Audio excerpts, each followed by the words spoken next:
Le magazine qui prend soin de l'environnement, Planète Locale. Bonsoir à tous. Si vous nous rejoignez avec ce soir, eh bien, nous continuons la découverte des espaces naturels de notre région avec la Lys, un cours d'eau emblématique qui traverse le Nord-Pas-de-Calais d'ouest en est, même jusqu'à Gand en Belgique. Quelles sont ses particularités? Vianney Fouquet, notre guide nature du Conservatoire botanique national de Bailleul, est avec nous. Bonsoir Vianney. Bonsoir.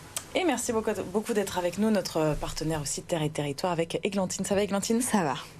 On reviendra sur l'une des actualités de Terre et Territoire à la fin de ce magazine. Alors, ce qui nous intéresse particulièrement, Vianney, c'est ces vallées alluviales. Hein. C'est ce qui fait la particularité de la Lys. Qu'est-ce que c'est exactement? Si vous permettez, je vais faire un rapide exposé des types de vallées qu'on a dans la région, qu'on retrouve dans la région.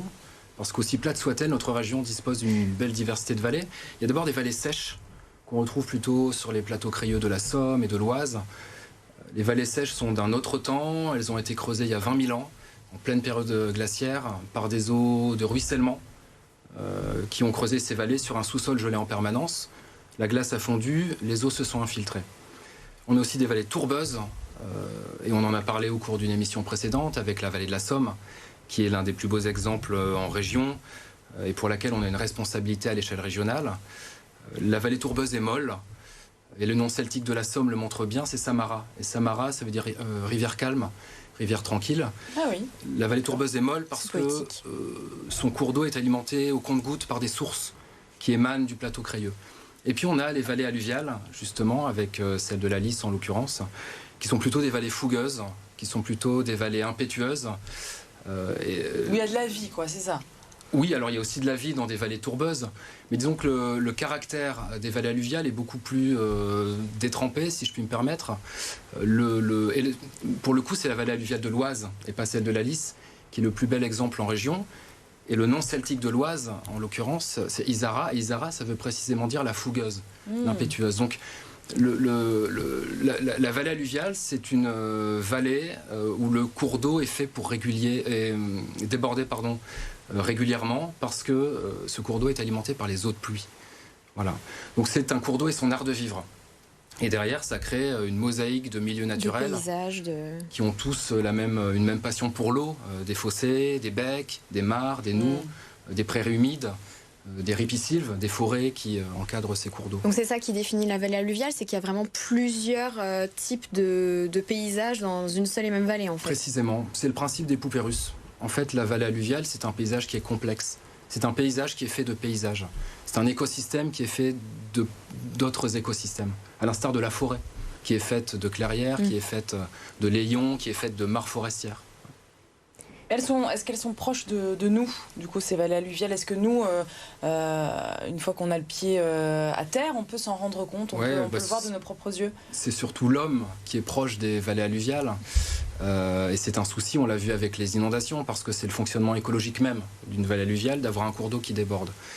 L'homme, les êtres humains, se sont installés à des endroits qui sont discutables. D'où les inondations qu'on rencontre aujourd'hui. On voit ces images à Merville notamment, Vianney, l'année dernière. Merville, c'est précisément une ville qui se trouve dans la vallée alluviale de la Lys. Et alors, c'est effectivement pas très marrant d'avoir les pieds dans l'eau, attention, mais écologiquement, c'est tout à fait normal ce qui se passe. Et il faut s'attendre de toute façon à des épisodes de crues de plus en plus réguliers, parce que nous aurons de plus en plus de précipitations à l'avenir au cours de nos automnes-hivers. Alors si je comprends bien, c'est un cours d'eau qui, par nature normalement, déborde, est très vivant. Et pourtant, je pense que c'est un cours d'eau qui est très canalisé, parce qu'il y a eu beaucoup d'activités aussi autour de la Lys. Je pense qu'il y a eu des brasseries, des choses comme ça. Enfin, ça a été on voit sur la carte, on voit que ça traverse vraiment, on le disait, d'ouest en est. Pardon pour le micro. Donc l'homme a, j'imagine, pas mal modifié le cours d'eau. Les hommes ont bridé la créativité de la plupart des vallées alluviales. On n'aime pas quand ça déborde, donc on a créé des berges, on a linéarisé les cours d'eau, on a créé des berges abruptes, on a créé des écluses pour maîtriser les débits, et ça va complètement à contresens de l'écologie d'une vallée alluviale. Et du coup, ça freine, ça vient freiner ça permet de maîtriser le débit, d'éviter les inondations autant que faire se peut, mais on voit que ça ne suffit pas et que la nature reprend son cours. En fait, ce qui est intéressant avec la vallée alluviale, c'est que c'est intéressant d'un point de vue écologique, évidemment, mais c'est aussi intéressant d'un point de vue agronomique pour le monde agricole, parce qu'en débordant, le cours d'eau va déposer ce qu'on appelle des alluvions. Les alluvions, ce sont de fines particules de terre, soit de l'argile, soit du sable, soit du gravier. Et ces alluvions vont enrichir les prairies humides aux alentours. Il y a quelques exemples comme ça d'agriculteurs qui utilisent cette richesse des prairies humides. Et je pense notamment à des agriculteurs qu'on trouve à Manican, c'est dans le Noyonnais, du côté de la vallée de l'Oise, qui font un excellent fromage qui s'appelle le Manican, et qui nous montre que l'écologie peut être au service, dans ce cas précis, de l'économie. Ils utilisent en fait finalement le caractère naturel de ces cours d'eau pour enrichir leurs terres en fait. Précisément. Et derrière, ils arrivent à avoir une activité économique. Et dans le cas de la lisse, est-ce que c'est quelque chose qui se fait ou pas du coup? La lisse a été canalisée énormément, donc il est assez difficile aujourd'hui de trouver une lisse encore originelle. Oui. Cette lisse originelle, on la trouve dans ces méandres. Voilà, où on retrouve donc des bras morts qui ont été abandonnés par la navigation, où on retrouve une biodiversité exceptionnelle, notamment pour les oiseaux migrateurs, qui voient dans les vallées alluviales un fil d'Ariane, un fil conducteur, où la consigne est limpide, se restaurer dans cette prairie humide, s'abriter dans cette roselière. Et après, ils continuent leur chemin, c'est ça? Ça les aide aussi Ah oui, ça les aide soit à se reposer, halte migratoire, et puis à se nourrir, à reprendre des forces pour un voyage qui est donc c'est des milieux très riches en termes de biodiversité. À part les oiseaux, est-ce qu'il y a d'autres espèces Oui, il y a plein d'autres espèces qui sont plus ou moins communes. Il y a un animal assez emblématique de la vallée alluviale qui est le héron cendré, alors qui est très commun. Mais en tout cas, c'est un oiseau que j'aime beaucoup. Un long bec emmanché d'un long cou, disait La Fontaine. Et puis j'aime beaucoup sa manière de voler. Il a un vol très flegmatique.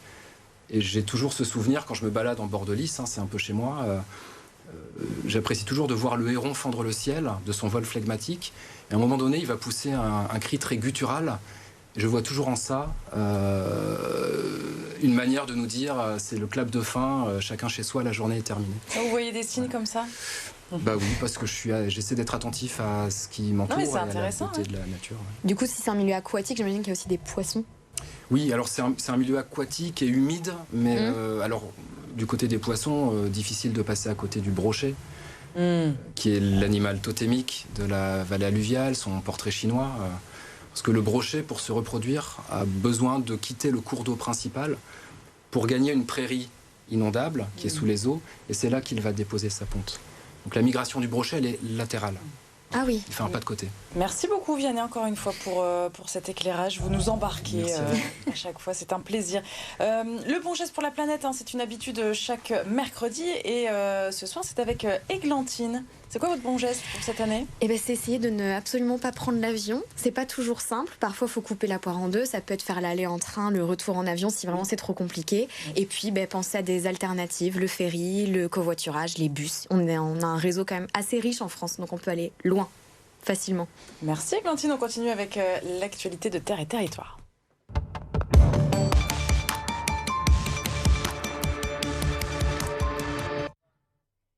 Et vous nous dressez le portrait d'un certain David, je crois que c'est votre chouchou, c'est ça? Oui, c'est mon chouchou du moment, David Dusselier, qui est agriculteur dans le Ternois. Et en fait, c'est mon chouchou parce qu'il avait 30 ans d'avance sur tout le monde. Il y a 30 ans, il a vendu sa charrue, il a décidé de plus labourer ses terres agricoles. Et ça, à l'époque, c'était quand même une sacrée révolution. Un agriculteur sans charrue, c'était pas complètement un agriculteur. Et il a persisté, il signe et aujourd'hui, il s'en sort très bien. C'est à découvrir cette semaine dans Terre et Territoire. Merci Églantine, on se retrouve la semaine prochaine pour un nouveau numéro. Merci à tous les deux. Et puis demain, votre magazine Assiette, comme chaque jeudi, on aura le plaisir d'avoir les enfants terribles.